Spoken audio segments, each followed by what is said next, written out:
As a result of the explosion and then the efforts to put out any of the flames that were a result of that explosion, there were particulates that were ejected into the atmosphere, and as a result, it's unknown as to what impact they may have on air quality localized to the explosion location.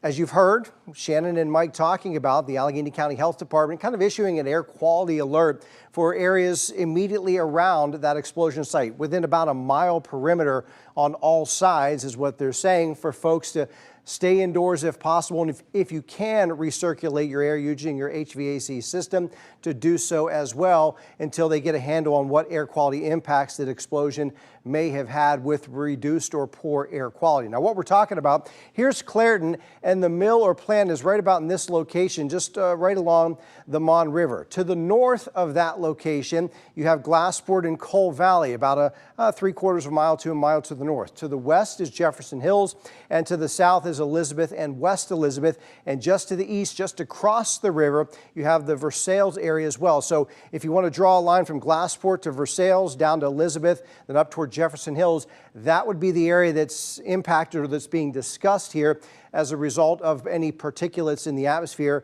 and potential air quality concerns, at least in the short term. The reason it's so localized, first the explosion obviously, but the air is kind of stagnant today. There's not a lot of wind outside. You can see right now wind speeds are between about 3 and 6 miles an hour, so that's just a hint of a breeze. It's coming in from a southerly direction, but the air mass is pretty stagnant outside. So if there is going to be some slight flow to any air particulate matter, it's going to be to the north of that Clairton location on up toward the Glassport area. And of course, for anyone out on the scene, it is warm and it is sticky. As I mentioned, the air mass is stagnant. Temperatures right now are running in the mid to upper 80s across the area. So folks on the scene, first responders, will certainly need to stay hydrated and stay aware of that heat and humidity as it continues to build over the course of the afternoon.